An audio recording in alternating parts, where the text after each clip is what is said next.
A young orphan girl holding a newborn was being auctioned, until a lonely cowboy took them home. Cold Creek's sun hung low, heavy and mean, beating down on the rough wooden boards of the auction platform. The girl stood barefoot, skin mottled with yellowed bruises, one arm cradling the baby too tightly to her chest, like she feared he'd vanish if she blinked. The child wailed, small fists batting at the air, ribs showing beneath a scrap of flannel. A fat man with a badge barked, "You're buying the pair, or none at all." His voice carried over the snickers of cowhands, leaning against whiskey barrels. One spat in the dirt. "Ain't no use feeding two mouths that got nothing to offer." Another hollered, "She'll fetch $2 with the brat thrown in."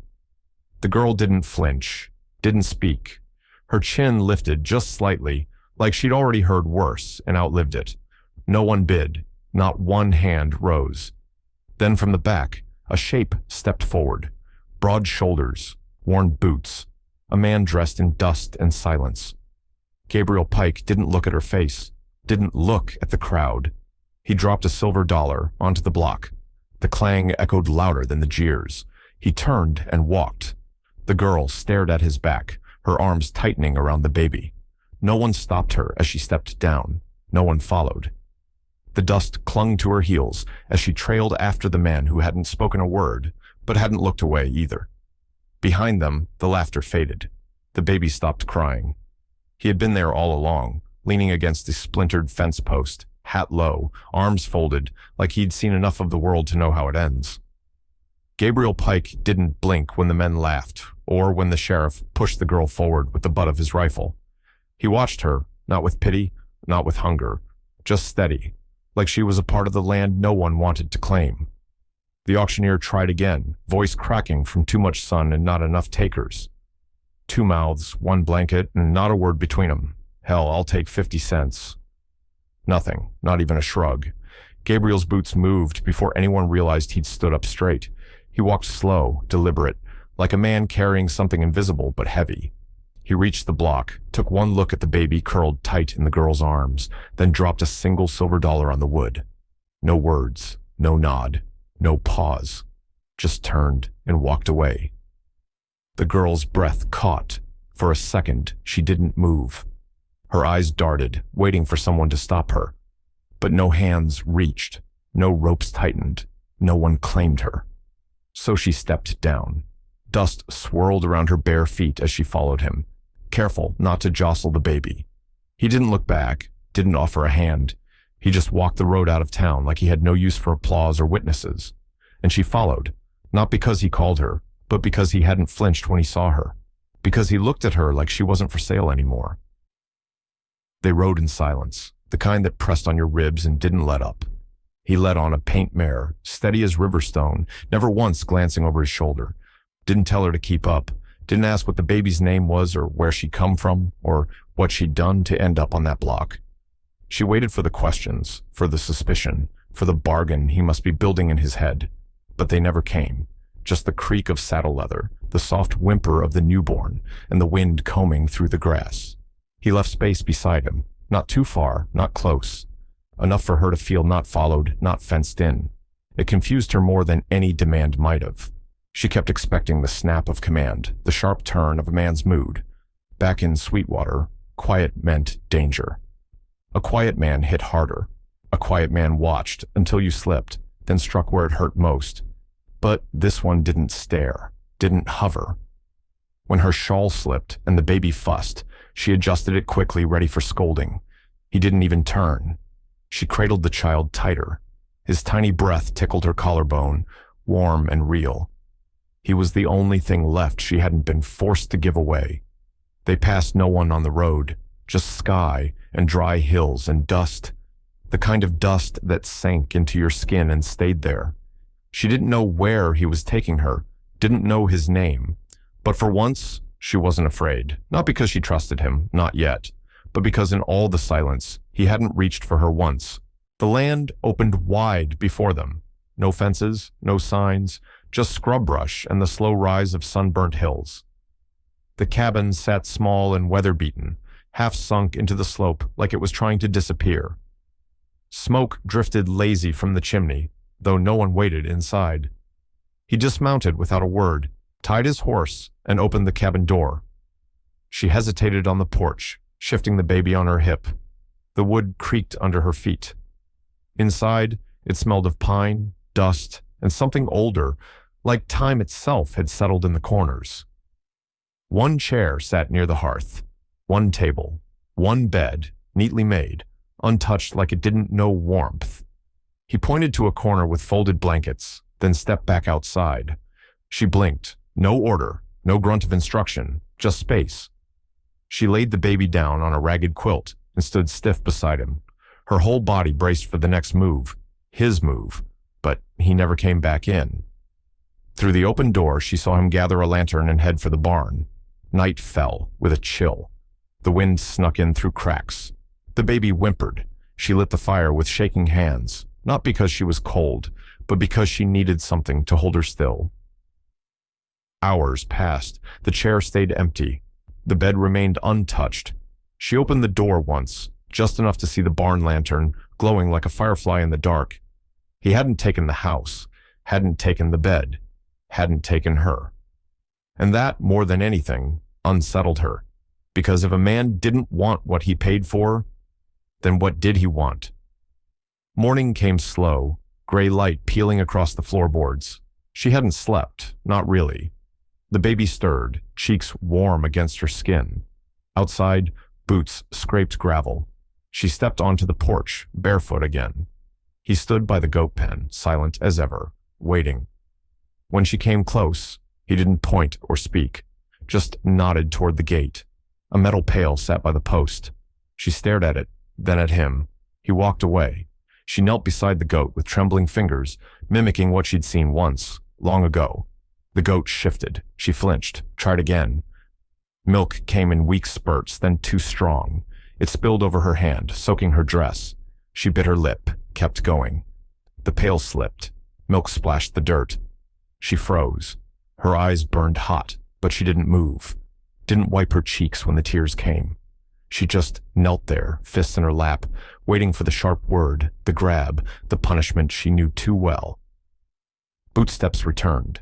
She didn't lift her head. A hand reached down, not to strike, but to lift the pail. He turned it upright, looked at her once, then walked back to the porch and set it down like it was nothing.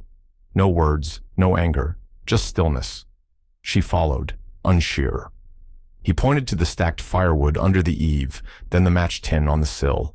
She lit the fire with stiff fingers. This time, it caught. That night, she sat by the flame holding Jonah, rocking gently on the floor beside the single chair. He didn't come inside. But when she stepped out later, the pail was already cleaned and waiting. And that did something worse than yelling ever could. It made her believe she might not be hated here. The baby whimpered at first, just a soft, restless sound. She thought he was cold, so she wrapped him tighter, rocked him against her chest. But by midnight, his skin was fire. His breaths came sharp, too fast. He let out a cry that didn't sound like him, thin and broken. She panicked, tore through the blankets, tried damp cloths, held him close, too close, as if her body could pull the fever out of his. "Please, please, not him," she whispered into his damp hair. Not him, too. The door creaked. Gabriel stood in the doorway, boots half-laced, eyes on Jonah. He crossed the room in 2 steps, crouched low. His hand touched the baby's forehead once. No questions, no doubt. Then he turned and left. She watched through the window, shaking as he mounted up and rode off into the black. No lantern, no hesitation. Hours passed. The fire burned low. She sang to the baby, nonsense sounds, broken prayers. The fever didn't break. She didn't move from the chair. Then hoofbeats. He returned with a woman wrapped in dark cloth, wind in her skirts and smoke in her hair. She didn't speak either. Just took the baby, set a bundle on the floor, and unwrapped roots and leaves and a jar filled with amber honey. She mixed, boiled, muttered under her breath. Gabriel stood behind them the whole time, arms folded tight like he could hold the walls up with will alone. By dawn, Jonah's crying had softened. His body cooled. The woman left without asking for payment. Gabriel didn't watch her go. He just picked up the jar of honey she'd left behind, set it on the shelf beside the matches, and walked out into the wind. Still no words, but enough. She'd gotten used to it. Girl. The way he said it wasn't cruel, just plain, like he was naming a tree or a shovel, not worth more syllables. He'd say it when he pointed toward the goat, or when the fire burned low, or when Jonah needed a blanket. She never corrected him. At first it felt safer not to. But that morning, she spilled the oats. The bag ripped clean open, grain everywhere. She dropped to her knees, brushing it back into the sack with frantic hands, whispering sorry over and over. He stepped through the doorway. Girl. Betty, she snapped, louder than she meant to. Her voice cracked. My name's Betty. Silence swallowed the room. She didn't look up. Her hands trembled over the floorboards, still gathering what she could save. The word hung there, sharp in the air. She half expected him to walk out, but then he said it. Software one word. Betty. Like it belonged to her and not the world that had dragged it through the dirt. She sat back on her heels, blinking fast. The room felt warmer, not because of the fire, but because he didn't ask questions, didn't make a thing of it. He just turned, fetched a burlap sack from the shelf, and knelt beside her. Together they scooped the oats back in. His hand brushed hers once, and she didn't pull away. That night, as Jonah slept curled under her arm, she whispered her name again. Quiet this time, just to herself. Betty. It didn't feel borrowed anymore. Didn't feel like something spat at her. It felt like something that might stay. They came just past noon, 2 riders in dust-stained coats, badges catching the sun like warning shots. Betty saw them before Gabriel did, from the porch where she rocked Jonah slow in her arms. Her body went cold before the hooves even stopped kicking up dirt. One dismounted, rifle slung loose. We're looking for a girl, Betty Coburn. She's wanted for killing a man in Sweetwater. She didn't run, just stood. Her legs shook so hard she nearly dropped the baby. Gabriel stepped out of the barn, wiping his hands on a rag. Didn't say a word. Just walked between her and the law like he was brushing away flies. The taller deputy squinted. She's been seen. 16. Carried a baby out of town not 3 weeks back. You harboring her, mister? Gabriel said nothing. He reached back slowly, steady, and took Jonah from her arms. The baby didn't cry. Betty stood there with nothing in her hands, nothing but breath, and even that came shaky.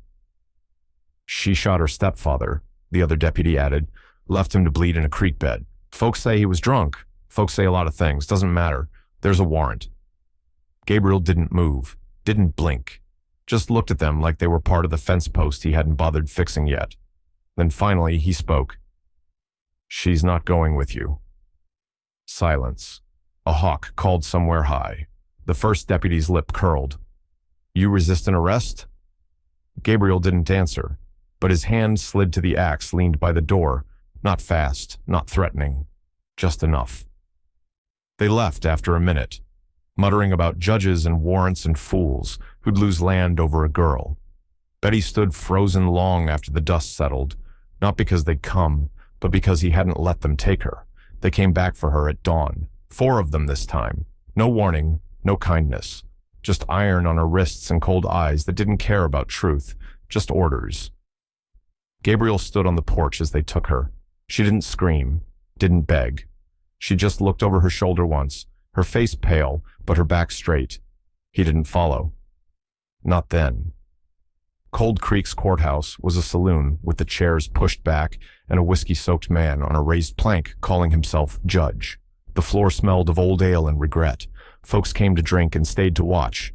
Justice in boots, grinning through tobacco-stained teeth. They shoved her into a chair. Jonah wasn't with her. That hurt worse than the chains. The judge waved a paper in the air. Betty Coburn, accused of murder. Witnesses say she pulled the trigger. Any defense? She said nothing. Her throat closed. Words had failed her too many times before. Then boots on wood. Gabriel walked through the saloon doors like he'd been waiting for this moment his whole life. Dust still on his coat. He didn't look at the crowd, just at her. I'll speak, he said. The room went still. She's not alone. Just that. No explanation. No speech. The judge frowned. That's not a defense. Gabriel stepped closer, laid something on the table, a folded letter, torn and stained. The judge unfolded it, squinted, cursed. A confession, signed by the dead man's own hand. Gasps rose. A deputy muttered, "We didn't know." Gabriel didn't answer. He just held out his hand.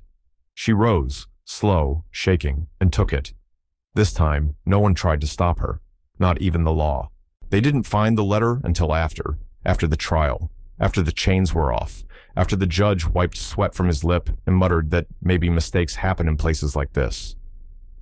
Betty sat on the edge of the cot in the sheriff's back room, arms wrapped around herself, still waiting for it all to be taken back.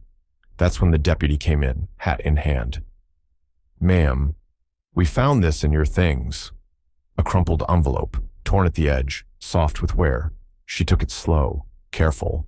Her breath caught as her thumb brushed the ink. She remembered now. She'd carried it every day since Sweetwater, stuffed in her dress pocket like a scrap of armor she never dared read again. She opened it, scrawled words in her stepfather's drunken hand, sharp and slurred, but plain. "If anyone comes for me, tell him I deserved it. I made that girl suffer. She only did what I pushed her to." Signed. Dated. His guilt written like a man who didn't care what came next. The sheriff read it twice, then scratched his chin. Could be called luck. Gabriel stood behind him, arms crossed. "Number its truth. Just that. No more." The sheriff didn't argue, just sighed and left them be. Later, she sat by the window, letter folded tight in her hand. Jonah slept in her lap, warm and breathing like nothing had ever gone wrong. Gabriel crouched beside the stove, feeding the fire slow, quiet. She looked at him. "You believed me." He didn't look up, didn't need to. Outside, the wind shifted. The smell of dust and distance faded a little, just enough to call it the start of something new. The trail home felt longer than before. Jonah coughed in her arms, his little body limp with sleep. Gabriel rode ahead, same as always, but slower now, like he knew she wasn't the same girl who'd followed him out of town the first time. The sun was dipping low when the cabin came into view, half shadowed under a slate-gray sky. Smoke didn't rise from the chimney. The place looked smaller, lonelier. The door hung crooked, wind pulling at the edges. The goat lay still behind the pen, eyes clouded, flies already gathering. Betty paused, said nothing, just pressed her lips to Jonah's forehead and walked on. Inside, the air was cold, damp from days without fire. The roof had given way in one corner, dripping steady onto the floor. Her feet hit a puddle. She didn't flinch. Gabriel set down his saddlebag, knelt beside the stove, and began clearing the ashes. She didn't wait for him to finish. She gathered wood. She struck the match. It caught on the first try. The flames flickered orange and gold, warming the space in slow stretches. She hung Jonah's wet blanket near the hearth, then rocked him gently until his cough quieted. The chair creaked beneath her, familiar now. Outside, the wind howled against the eaves. She didn't feel like running, not anymore, not because the cabin was safe. It wasn't. The goat was gone. The roof leaked. The world would keep trying to break her. But when she looked at the fire, at Gabriel crouched on the floor fixing a bent hinge like it mattered, she knew this wasn't perfect, but it was hers, and that was more than she ever thought she'd get. They came after midnight, 3 of them, rough and loud, their voices thick with liquor and confidence. One kicked the door open like he already knew no one inside could stop him. The wind howled behind them. Jonah whimpered in the corner. Gabriel didn't speak. He moved like the silence had trained him for this. A rifle cracked once. One man fell screaming. The other 2 rushed him. Betty shielded the baby with her body, heart hammering in her ears. Wood splintered. A chair overturned. Fists slammed against flesh. Glass shattered. Then stillness. One man fled, blood trailing behind him. Another groaned in the dirt. The third didn't move. Gabriel stood swaying in the doorway, one hand pressed to his side. Dark soaked through his shirt. He staggered once, caught the wall, then looked at her like he was sorry for the mess. She didn't scream, didn't freeze. She grabbed the lamp, the needle, the strip of clean cloth she'd kept in the drawer. He sat, without asking. His jaw clenched as she cleaned the wound. Her hands shook at first, then steadied. Her fingers remembered. Her mama had taught her once, before the beating started, before the grave swallowed her soft voice. Gabriel didn't cry out, not once. Just let her sew him closed under yellow lamplight, his blood drying on her skin. When it was done, she bandaged him slow, careful. He grunted. "You done this before?" She nodded. "Once." They sat like that until the lamp burned low. Outside, wolves cried in the distance. Inside, she held Jonah close and watched Gabriel sleep against the wall. She didn't feel helpless. Not tonight. Tonight she'd kept something alive, and that counted for something. The days stretched quiet again, slow like molasses in winter. Jonah's cough faded. The roof stopped leaking after Gabriel patched it with tar and old planks. No words were said about the night the men came. No need. What mattered had stayed standing. One morning, Betty woke to the sound of sawing out back. Not fast, not frantic, just steady, like everything he did. Jonah tugged at her skirts while she stirred the fire, curious at the sound, but she didn't ask. Gabriel didn't come in for supper. She left a plate on the porch. He didn't touch it, but she found it clean the next morning. 3 days passed. Then she stepped outside just as the sun broke the hills and saw it. Another chair, carved by hand, rough in some places, smooth in others, but shaped with care. No flourishes, no paint, just wood that had been turned into something meant to last. He'd placed it beside the first, not facing it, not separate, side by side, like it had always belonged there. She stood there, staring, her breath caught in her chest. Jonah gurgled in her arms, but she didn't move. He came out of the barn, rubbing sawdust from his sleeves. Their eyes met. She didn't speak, just cried, soft and quiet, the kind of cry that didn't need wailing. He didn't reach for her, didn't say anything, just picked up the axe, slung it over his shoulder, and walked past her like it was any other morning, like making space for her wasn't something worth naming. She sat in the chair that night, and for the first time, she rocked Jonah to sleep beside someone. Not behind, beside. The afternoon was warm, the kind of warm that softened the edge of everything. Dust curled in slow spirals across the yard as Jonah stood wobble-legged just outside the cabin door. His arms flailed like tiny wings, face pinched in stubborn concentration. Betty crouched nearby, hands open, heart pounding, like he was about to leap off a cliff instead of just letting go of the porch rail. Gabriel leaned against the post, whittling something small, not looking. The soil out front was dry, cracked from seasons of nothing. Still, she knelt there in the early light, pressing seeds into the dirt with quiet hope. Jonah toddled nearby with a stick in hand, poking at beetles, his chatter soft and bright. Gabriel worked not far off, setting fence posts one by one, sleeves rolled, brow furrowed like the world depended on each swing of the mallet. She didn't ask him to build it, didn't have to. The deer had come through once, tore up the roots before they could take. He'd seen her trying again anyway, fingers raw, back aching. The next morning, he started digging post holes. By the time the blooms came, the fence was strong. They were just wild flowers, yellow, white, a few splashes of blue. But to her, they looked like proof, like forgiveness, like something had finally decided to stay. She started walking to town again, not for much, just thread, sugar, a nail or two. Jonah on her hip, his curls wild in the sun. People saw her now. The butcher gave her a nod. The school marm, once tight-lipped, offered a smile. Even the sheriff tipped his hat. No one whispered anymore. Maybe it was time. Maybe it was Gabriel's silence that made folks think twice. Or maybe it was Jonah, barefoot and grinning, calling her Ma, loud enough to break every lie they'd told about her. On the way home, she'd gather rocks and lay them along the flower bed, one for each day she hadn't given up. Gabriel never said much, but he stood on the porch some evenings, arms crossed, watching those flowers sway in the breeze like they meant something more than color. She knew they did. They were hers, and they'd come back. The years passed the way they do out here, slow, then all at once. The hills stayed the same, but the boy grew tall, with Betty's eyes and Gabriel's silence. His feet thudded across the porch each morning, chasing chores and dreams with equal stubbornness. The cabin changed, too. A new roof, a window box full of flowers that didn't die come winter. Inside, the fire still burned low most nights, steady and warm.